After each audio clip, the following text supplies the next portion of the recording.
Hello, BookTube. It's Friday, so that means Friday Reads, my first Friday Reads. I haven't read that much in the past week. The beginning of the week, including last weekend, I was quite busy sorting out paperwork for my permanent residency, which I've applied for now in the UK. I started, though, a week and a bit ago, rereading a collection of short stories called the Some Experiences of an Irish RM by Somerville and Ross, pseudonyms, male pseudonyms, of two cousins, Edith Somerville and Violet Florence Martin, which became the Martin Ross part. And they began writing in 1889, and I do have their first book, which is An Irish Cousin. I have not read this yet. It's a novel rather than short stories. The Irish RM are a collection of humorous stories.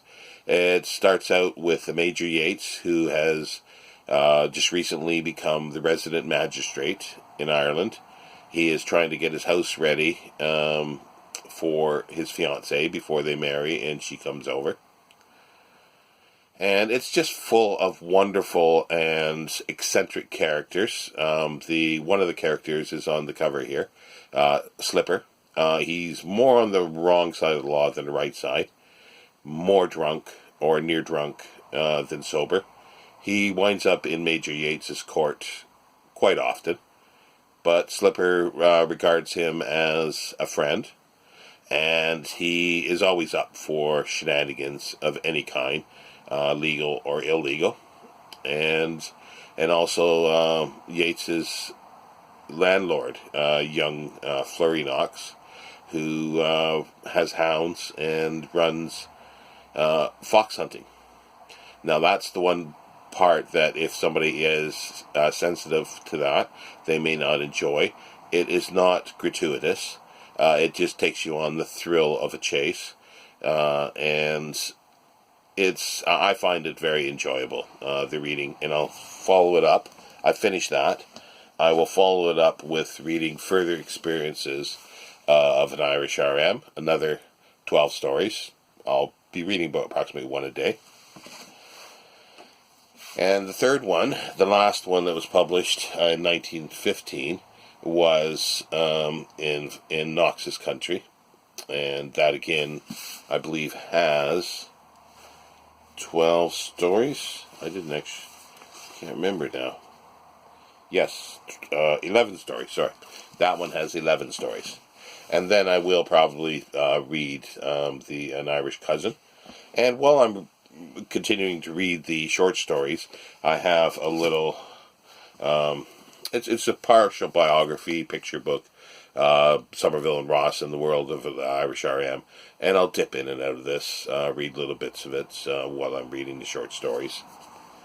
And also a book that I started sometime last year and left it for whatever reason. I was enjoying it, but for whatever reason it got past me.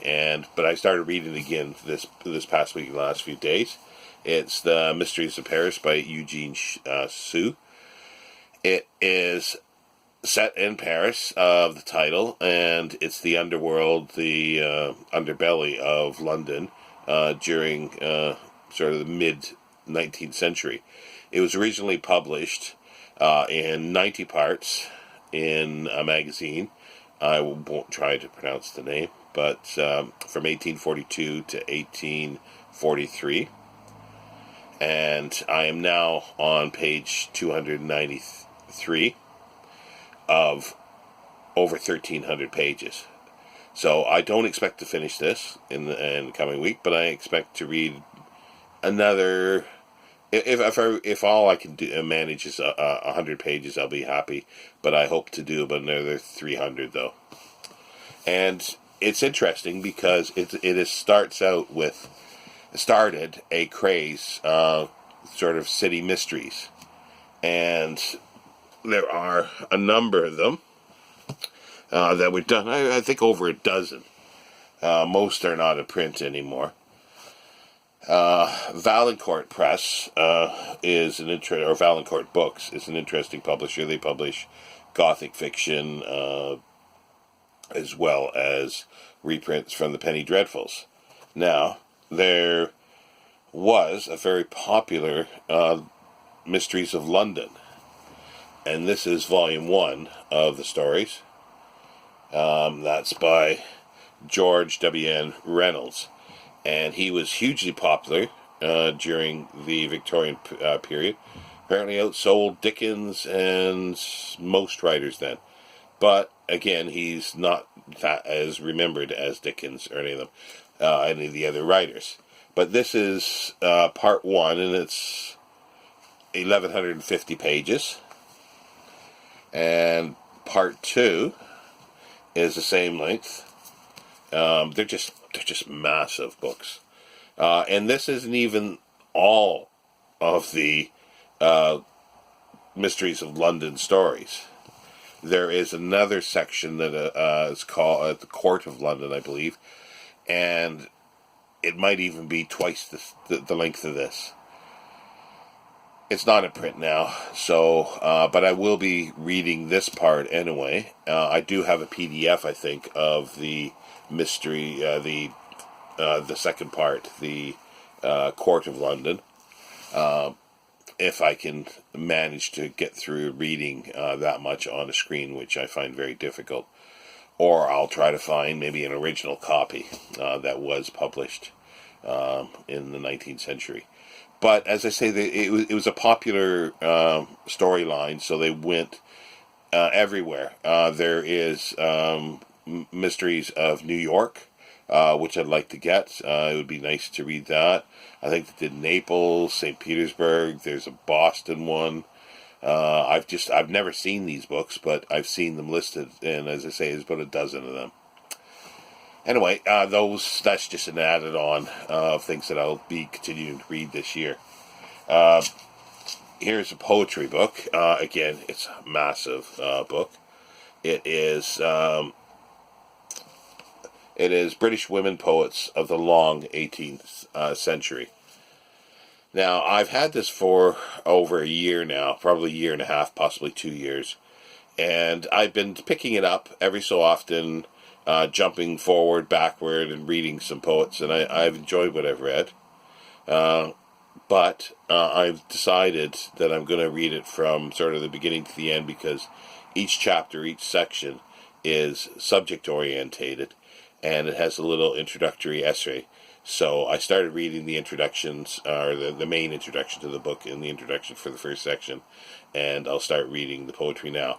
This is something that's going to be ongoing, a very long ongoing project, because there's about 900 pages, and I don't expect to sit down and read this for hours at a time. I'll pick it up and read a poem here and there.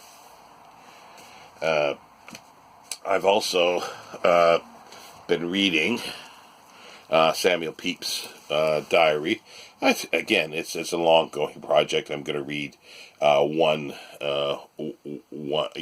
entry per day on the day, and I started January 1st, and it's most people are familiar with his diary, but I'm going to read through it, and how he got any work done surprises me, at least so far, for January. He gets up. If he makes it to his office, it's a rare day. He usually winds up in a pub having drinks, or a coffee house. And well, this is, I think, how he because I remember I've read an old biography of him years ago. I do have a newer one that I'm gonna read as well this year. But I think that's how he was able to make all these connections, because he hobnobbed and drank with political merchants, you name it. But I like the aspect of him going to the pubs and the coffee houses, and he usually just names the coffee house or the pub, and there's not much more information. There's a few footnotes, which in this edition there's copious footnotes, so that's fun. But I like the history of coffee houses and pubs, wine bars, and that type of thing. I don't drink coffee, but I've got this one here that I use as a reference. It's another big book. It's London Coffee Houses. It's, as I said, very big. It's not a book that you pick up to read beginning to end. It lists 1,992, I think, coffee houses. Now, entries range from just the location to a page or two with certain dates with storylines. Or, who owned it, how did it start, any other interesting aspects about it. And it's fascinating. So when he mentions a coffee house, I pick this up immediately and see what the entry is in here. Now, that brings me to another little oddity I'm going to talk about, a specific coffee house. Not that is in Peeps, but on another aspect, and I'll film that after this, because I thought it was an interesting little story, and sort of an investigative little story of possible rabbit holes you can go down to. But anyway, we'll get to that later. And also, coming up in the next week will be the Icelandic Sagalong. And I thought I'd join in, or at least try to. I've never been good at these types of things. But I have this at the ready with a bookmark for the correct saga for the first part. And I think that's about it for what I plan to read this week. I'm sure there'll be other things that I'll pick up. I'll find that are of interest.